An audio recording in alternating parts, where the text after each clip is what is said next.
Vincent Malloy is 7 years old.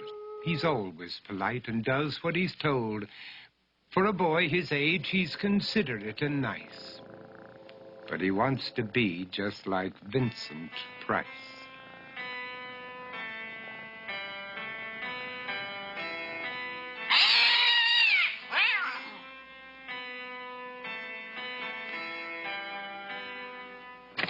He doesn't mind living with his sister, dog, and cats, though he'd rather share a home with spiders and bats.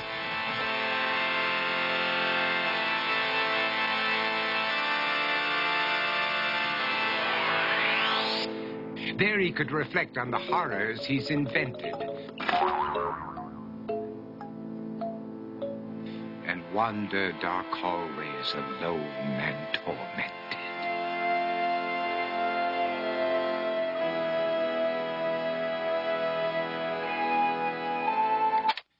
Vincent is nice when his aunt comes to see him, but imagines dipping her in wax for his wax museum.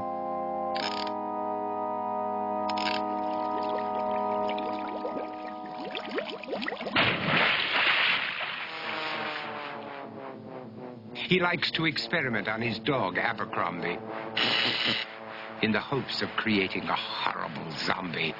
So he and his horrible zombie dog could go searching for victims in the London fog. His thoughts, though, aren't only of ghoulish crime. He likes to paint and read to pass some of the time. While other kids read books like Go, Jane, Go, Vincent's favorite author is Edgar Allan Poe. One night, while reading a gruesome tale, he read a passage that made him turn pale. Such horrible news he could not survive, for his beautiful wife had been buried alive. He dug out her grave to make sure she was dead, unaware that her grave was his mother's flower bed. His mother sent Vincent off to his room. He knew he'd been banished to the Tower of Doom, where he was sentenced to spend the rest of his life alone with the portrait of his beautiful wife.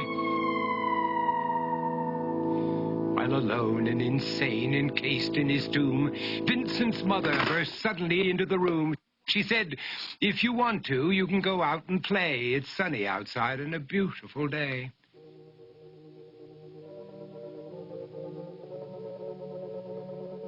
Vincent tried to talk, but he just couldn't speak. The years of isolation had made him quite weak. So he took out some paper and scrawled with a pen, "I am possessed by this house and can never leave it again." His mother said, "You're not possessed and you're not almost dead.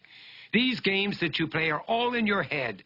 You're not Vincent Price, you're Vincent Malloy. You're not tormented or insane, you're just a young boy. You're 7 years old and you are my son. I want you to get outside and have some real fun." Her anger now spent, she walked out through the hall. And while Vincent backed slowly against the wall, the room started to sway, to shiver and creak. His horrid insanity had reached its peak. He saw Abercrombie, his zombie slave, and heard his wife call from beyond the grave. She spoke from her coffin and made ghoulish demands, while through cracking walls reached skeleton hands.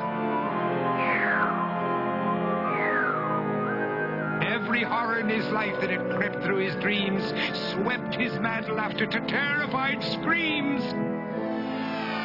To escape the madness, he reached for the door, but fell limp and lifeless down on the floor.